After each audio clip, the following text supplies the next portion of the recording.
வணக்கம் குளோரியானி. இன்னைக்கு ஒரு காணொளி பார்க்கும்போது கொஞ்சம் மனசுக்கு நிறைவாகவும் மகிழ்ச்சியாகவும் இருந்து அப்படின்னு சொல்லலாம். அதாவது இன்னைக்கு அண்ணன் சீமான் அவர்களுடைய அப்பாவுக்கு தந்தைக்கு நினைவு நாள். ஐயாவுக்கு வணக்கத்தை நான் ஃபஸ்ட்டு செலுத்திக்கிறேன். இப்பேற்பட்ட ஒரு மகனை எங்களுக்கு தந்துட்டு போனதுக்கு ஐயாவுக்கு பெரிய நன்றிகள் சொல்லணும் அப்படின்னு தான் நாம் சொல்லணும். அதுக்காக அண்ணன் அந்த நினைவு நாளை எப்படியும் குடும்பத்தாரோடு அந்த நினைவு நாளை இது பண்ணணும் இல்லையா, அதுக்காக போகிற வழியில் பத்திரிகையாளர்கள் கேட்குறாங்க, வழக்கம் போல் அண்ணன் வாயை பிடுங்கிடலாம், இன்னைக்கு நம்ம வெறும் வாய்க்கு அவல் கிடைச்ச மாதிரி இருக்குது. இப்போ வெறும் வாய் இல்லை, இப்போ அவங்க வாயெல்லாம் நல்லா நிறைஞ்சு போய் தான் இருக்குது. நிறைய தகவல்களோட ஒரு சினிமா போதையில் ஆட்சியை அப்படி கொண்டாடி தீர்க்கிற அளவுக்கு அவங்களுக்கு கண்டென்ட் வாய் நிறைய அவல் நிறைய இருக்கு. இருந்தாலும் அண்ணன் சீமான் அவர்கள் கொடுக்கின்ற அவல்ங்கிறது அவங்களுக்கு ரொம்ப தித்திப்பை கொடுக்கும், ரொம்ப ஆவலை கொடுக்கும். அவங்களுக்கு ஒரு வாரத்துக்கு வயிறு ரொம்பிருமா, அதனால எப்படியாவது நம்ம வாய்க்கு அவல் கிடைச்சிடாதா அப்படின்ட்டு அப்படி போனாங்க. போய் நாங்கள் ஏற்கனவே எங்கள் எல்லாருடைய மனதிலும் பெரும்பான்மையான நாம் தமிழர் கட்சி மனதிலும் ஓடின என்ன விஷயம்னா, நம்மளை மதிக்காத, நம்முடைய கருத்துக்களை பரப்பாத, நம்ம இவ்வளவு சிறந்த கோட்பாடுகளை வச்சும் சிறந்த நல திட்டங்கள் வச்சும் என்னுடைய ஆட்சி எப்படி இருக்குங்கிறத பக்கமா எழுதி விளக்கங்களோட படங்களோட காணொளிகளோட வெளிப்படுத்தியும் இதையெல்லாம் கொண்டு போய் சேர்க்காத இந்த ஊடகம், இதற்கெல்லாம் ஆதரவளிக்காத இந்த ஊடகம், பெருத்த லட்சக்கணக்கில் தொகைகளை வாங்கிக்கிட்டு ஒரு சினிமா போதையின் பின்பக்கம் போய் அதை ஆதரிச்சு அதை ஹைப் காட்டி அது என்னவோ நல்ல கட்சி மாதிரி ஒரு தோற்றத்தை கொடுத்து, திமுகவுக்கும் அந்த தோற்றத்தை கொடுத்தாங்க, தாவேகாவுக்கும் அந்த தோற்றத்தை கொடுத்து நம்மளை மழுங்கடிச்சிட்டாங்க. அதனால இந்த ஊடகங்களுக்கு, இந்த எச்சத்தனமான வேலை செய்கின்ற இந்த ஊடகங்களுக்கு நாம அவலா இருக்கக்கூடாது.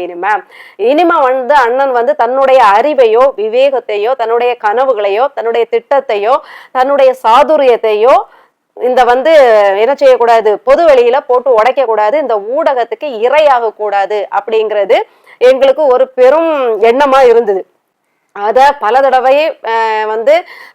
மக்கள் விரும்பினதை சொல்லியிருந்தாங்க. இருந்தாலும் அண்ணன் தன்னை தேடி வருபவர்களை மறுக்கக்கூடாது, அவங்க மூஞ்சில அடிச்சாப்புல நம்ம இது பண்ணக்கூடாது. இன்னொன்னு, தன்னுடைய நிலைப்பாடு என்னங்கிறத காட்டணும். நாம திமுகவை ஏன் எதுக்குறோம், திமுக அதிமுக மற்றும் இந்த போதை கலாச்சார கட்சிகளோட இதை என்ன சொல்றது அம்பலப்படுத்தினாதான், அவங்களுடைய தவறுகளையும் அவங்க எப்பேற்பட்டவங்கிறத அம்பலப்படுத்தினாதான் நாம என்ன செய்ய போறோம் அப்படிங்கிறது மக்களுக்கு தெரியும். நமக்கு நம்பகத்தன்மை கிடைக்கும். நாம இவங்களை காட்டிலும் சிறந்தவர்ங்கிறத நிரூபிக்க முடியும்.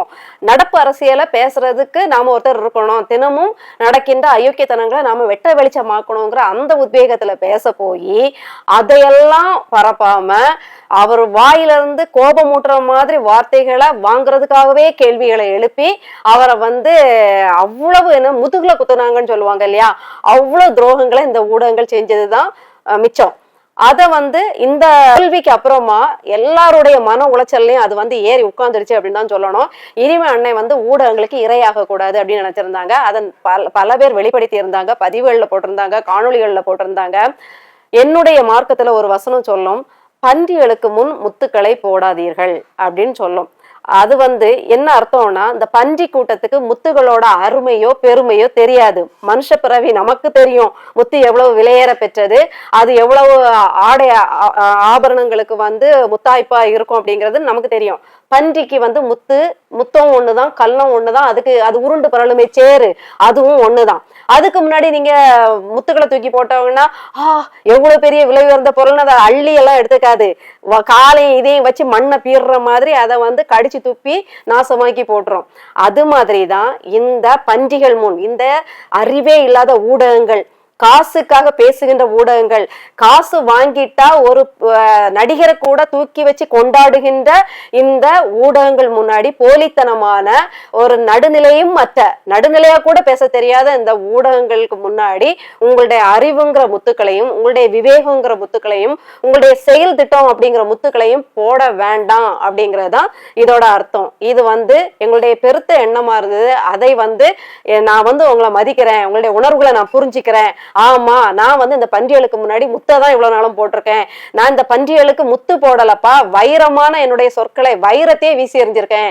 கல்லு மாதிரி அவங்க அதை வந்து நினைச்சிட்டாங்க, வெறும் கற்களா அதை வந்து திருப்பி நான் எரிஞ்ச வைர கற்களையே திருப்பி வந்து கல்லுன்னு நினைச்சு என் மீதே தூக்கி வீசி எறிஞ்சிட்டாங்க, அவ்வளவு கொடுமையை பண்ணியிருக்காங்க. இது எனக்கு புரியுது, உங்க உணர்வுகளை மதிக்கிறேன் அப்படிங்கிற மாதிரி இன்னைக்கு அந்த செயல்பாடு இருந்தது. நடப்பு அரசியல கேட்கறாங்க, புது ஆட்சியை பத்தி கேட்கும் போது ஒத்த வார்த்தையில புது அரசியல்ன்ட்டு போயிட்டாரு. தொடர்ச்சி அவங்க ஏதோ ஒண்ணு கேட்கறாங்க, என்ன சொல்ல வரீங்க சினிமா துறையில இருந்து, அவங்க கேட்க வந்தது ஒருவேளை சினிமா துறையில இருந்து வந்து ஒருத்தர் முதல்வர் ஆயிட்டாரே என்ன சொல்ல வரீங்கன்னு கேட்க வந்திருக்கலாம்.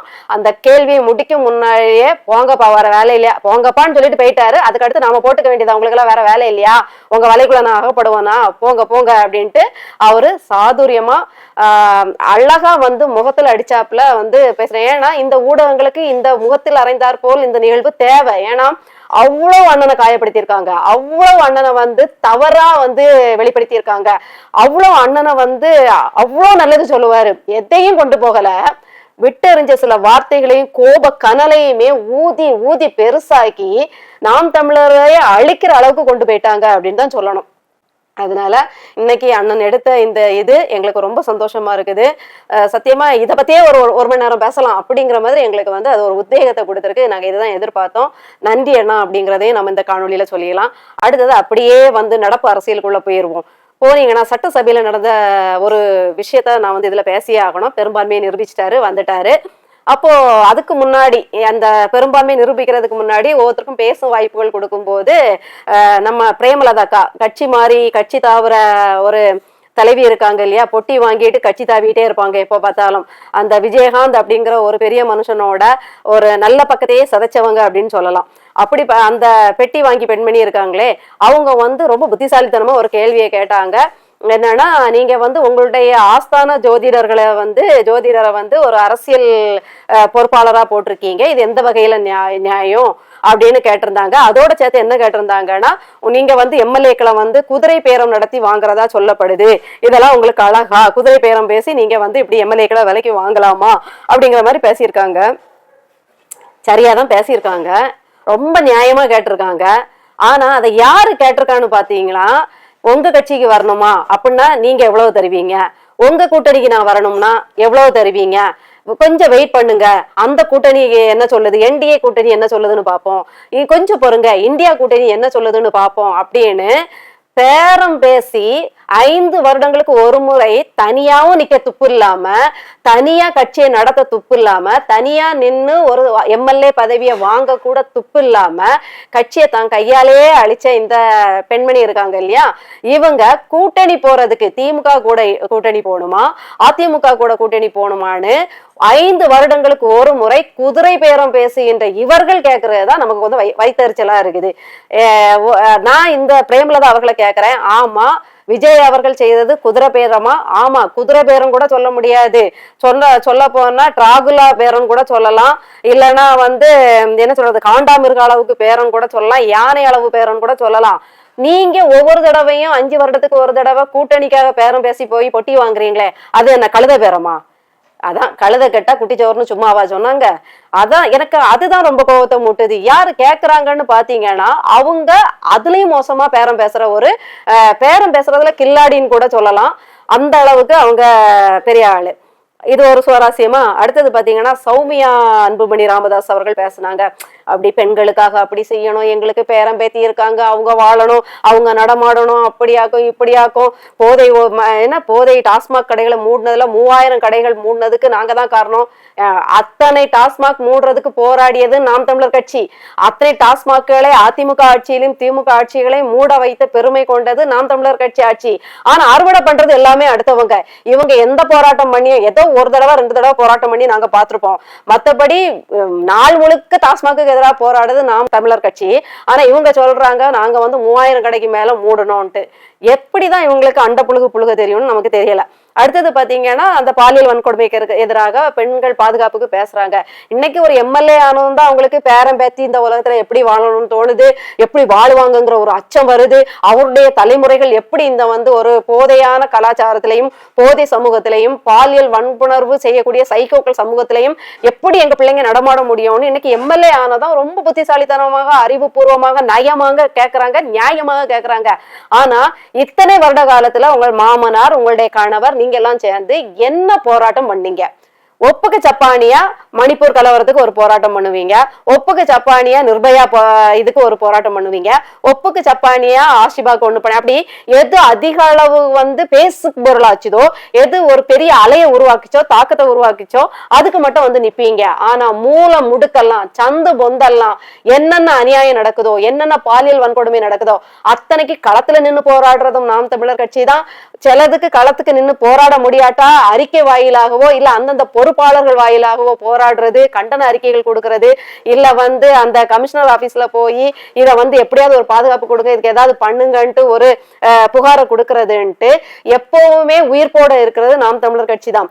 எம்எல்ஏ ஆன உடனே அவங்க தங்களுடைய இருப்பை காட்டிக்கிறதுக்கு இப்ப பெருசா இதை பேசுறாங்க அப்படின்னு தான் பார்க்க. எங்க பார்த்தாலும் எனக்கு ஒரு நாடகத்தனமாவே இருக்குது. இந்த ஆட்சியும் ஒரு சினிமா காட்சி போலதான் இருக்குது. அதுல நடிக்கிற ஹீரோங்கிற அந்த இப்போ புது அரசியல் ஆட்சிக்கு தலைமை வகிக்கிறாரே அவரும் அவரையும் பார்த்தா ஒரு ஒரு சிறந்த நடிகராதான், அதாவது திரையில நடிச்சதை விட தரையில பயங்கரமா நடிக்கிற மாதிரி தோணுது. அதாவது ஆஸ்கார் விருதுக்கு பதிலா அதை விட உசத்தியான ஏதாவது விருது வாங்கி அவருக்கு கொடுக்கணும், அந்த அளவுக்கு அவர் நடிக்கிறாரு. கூட இருக்கக்கூடிய ஜெயிச்ச எம்எல்ஏக்கள், எதிர்கட்சி எம்எல்ஏக்கள், ஏன் உதயநிதி அவர்களே அந்த சினிமாத்தனமான வாழ்த்துறை, சினிமாத்தனமான புகழுரை, சினிமாத்தனமான பேச்சுன்ட்டு மொத்தத்துல இப்ப எல்லாருமே நடிக்கிற மாதிரி தோணுது எனக்கு. யாருமே இயல்பு நிலையில இல்ல. நீ ஹீரோவா நடிக்கிறியா, அப்ப நான் வில்லனா நடிக்கிறேன். நீ ஹீரோவா நடிக்கிறேன், நான் சைடு ஆர்டிஸ்டா குணச்சித்திர நடிகையா நான் நடிக்கிறேன் பாருன்னு பிரேமலதா அவர்களும் அன்புமணி ராமதாஸ் மனைவி அவர்களும், அடுத்தது உதயநிதி அவர்கள் பாரு சைலண்ட் வில்லன் எப்படி இருப்பான்னு உனக்கு சினிமால பாத்திருப்ப இப்ப நிஜத்துல பாரு அப்படிங்கிற மாதிரி இவரு எடப்பாடி அவரு பங்குக்கு ஒரு நடிப்பு அப்படின்ட்டு மொத்த ஒரு சினிமா காட்சியாவே இருக்குது. திரையில பார்த்த காட்சிகள் எல்லாம் இன்னைக்கு தரையில சட்டசபையில நம்ம பாக்குற மாதிரி இருக்கு அப்படின்னு தான் சொல்லணும். எனக்கு எல்லாமே ஒரு நடிப்பு பாசாங்க தான் தோணுது. அதுலயும் இந்த புதிய அரசு நிர்வாகத்தை தொடங்கி வச்சிருக்கக்கூடிய, அதுக்கு தலைமையேற்று இருக்கக்கூடிய முன்னாள் நடிகர் இருக்காரு இல்லையா, அவர் தரையில படு பயங்கரமா நடிக்கிறாரு. அவருக்கு சொல்லி கொடுக்கறவங்க இப்போ தேர்தல் நேரத்துல வேலை பார்த்ததை விட தேர்தல் நேரத்துல இவருக்கு உறுதுணையா இருந்து பாயிண்ட் எடுத்து கொடுத்ததை விட இப்ப தேர்தலுக்கு அப்புறமா அவர் வெற்றி பெற்றதுக்கு அப்புறமா படுபயங்கரமா ஸ்ட்ராட்டஜி வகுத்து கொடுக்காங்கன்னு தான் சொல்லணும். ஒரு முன்னாடி எல்லாம் இவர் பேசுறத பார்த்து இவர் நடந்து கொள்ற விதங்களை பார்த்து நாம ஜான் ஆரோக்கியசாமி போன்ற அந்த வியூக வகுப்பாளர்களை வியூக கவுப்பாளர்கள் எல்லாம் கிண்டல் அடிச்சிருக்கோம். ஆனா இப்ப உண்மையில அவங்க வியூகத்துல இப்பதான் ரொம்ப சிறந்து வழங்குறாங்க அப்படின்னு புரியுது. ஏன் அதை சொல்றேன்னா, முன்னாள் முதலமைச்சர் வீட்டுல போய் அவர்களை சந்திச்சது, அவர்களை ஆற தழுவி கொண்டது, அவர்களை மரியாதை நிமித்தம் சந்திச்சது, அடுத்தது வைகோ அவர்கள் வீட்டுல போய் சந்திச்சது, அதுக்கப்புறம் அன்புமணி ராமதாஸ் அவர்கள் வீட்டுல போய் சந்திச்சது, அண்ணன் சீமான் அவர்கள் வீட்டுல போய் சந்திச்சது, இன்னும் திருமாவளவன் அவர்களை எல்லாம் போய் சந்திச்சது, இது எல்லாத்தையும் வச்சு பார்க்கும்போது ரெண்டு விஷயம் மட்டும் எனக்கு நல்லாவே புரியுது. ஒண்ணு, படு பயங்கரமா நடிக்கிறாரு. அவர் கேரியர்லயே இப்படி ஒரு நடிப்பை நடிச்சதே கிடையாது. கேரியர்ல விட்டுட்டு வந்த பிறகு படு பயங்கரமா நடிக்கிறாரு அப்படிங்கிறது நல்லா புரியுது. ரெண்டாவது என்ன அவர் சொல்ல வராரு அவருடைய செயல்பாட்டுல அப்படின்னு நான் புரிஞ்சுக்கிறேன்னா, என்னதானே சின்ன பையன் சொன்னீங்க, நான் எல்லாம் ஜெயிப்பேன்னு சொன்னீங்கல்ல, நான் நடிகன்னு சொன்னீங்கல்ல, நான் இந்த சீட்ல உட்கார மாட்டேன்னு சொன்னீங்களே, இப்ப பாத்தீங்களா தம்பி அந்த பக்கம் போ இந்த பக்கம் போ இல்லைன்னா அவ்வளவுதான் அப்படின்லாம் கடுமையா சொன்னீங்கல்ல, இப்ப பாருங்க நான் உங்க முன்னாடி கெத்தா நிக்கிறேன், நீங்க என்ன ஆற தழுவிதான் ஆகணும்ட்டு ஒரு ஆன்டி ஹீரோ தனம் பண்ற மாதிரி எனக்கு தோணுது. ஒரு வெளியில கோட் சூட் போட்ட ஒரு நல்ல ஹீரோ மாதிரியும் கதாநாயகன் மாதிரியும் உள்ளுக்குள்ள ஒரு உறங்கிட்டு இருக்க ஒரு சைக்கோத்தனமான வில்லத்தனத்தையும் தான் என்னால பார்க்க முடியுது. கண்டிப்பா இது நடிப்பு பாசாங்கு. அப்போ இது உங்க அண்ணனுக்கு தெரியாதா? அப்ப ஏன் வரவேற்றாரு, ஏன் பேசினாருன்னா அது மாண்பு. சும்மாவே அண்ணனுக்கு முகத்துல அடிச்ச அதாவது அடுத்தவங்க செய்யற எல்லா தப்பையும் எல்லா கட்சிகளையும் தவறுகளையும் புட்டு புட்டு வைப்பாரு. அதே நேரத்துல ஒரு உடல் மொழியில ஒரு வரவேற்பை கொடுக்கணும், உடல் மொழியில ஒருத்தருக்கு ஒருத்தர் பார்த்தா வந்து மூஞ்ச திருப்பிட்டு போறது அப்படி அவருக்கு கிடையாது. எதிரியையே பார்த்தாலும் ஒரு சிரிப்பாரு, கையை குலுக்குவாரு, கெட்டி பிடிப்பாரு. இது அவருடைய இயல்பு, மாண்பு. ஏற்கனவே அப்படிப்பட்டவரை போய் பார்க்க போனா வராத தம்பி உன் மூஞ்சில எல்லாம் முழிக்க முடியாதுன்னு சொல்ற ஆளு அவர் கிடையாது. அதனால அவர் வரவேற்று கொண்டாரு. ஆனா அவர் அவராதான் இருக்கிறாரு. இப்ப விஜய் அவர்களை வரவேற்ற உடனே அவர் வந்து அந்த தீய சக்திகளோட உறவாடுறாரு அப்படின்னு எல்லாம் கிடையாது. அவர் அவராதான் இருக்காரு. அவர் கொண்ட கொள்கையில எந்த மாற்றமும் இல்லை. யாரை எதிரியா பாவிக்கணுமோ எதிரியா பாவிப்பாரு, யாரு பகைவனா பார்க்கணுமோ பகைவனா பார்ப்பாரு, யாருக்கு என்ன அரசியல் பதிலடி கொடுக்கணுமோ அரசியல் நகர்வுல அவரு கை தேர்ந்த ஆளாதான் இருப்பாரு. அரசியல்ல நீங்க என்ன தப்பு செஞ்சாலும் நாடு, நாட்டு மக்கள், அரசு நிர்வாகம் இதுகள்ல நீங்க தப்பு செஞ்சா தோல் உரிச்சு காட்டுவாரு. அதே நீங்க இறங்கி வீதியில நடந்தீங்கன்னா இல்ல ஒரு பொதுக்கூட்டத்துல வந்தீங்கன்னா பழகுவாரு, பாப்பாரு, பேசுவாரு, சிரிப்பாரு. அதுல எந்த மாற்றமும் ஒரு நாளும் இருக்க போறல.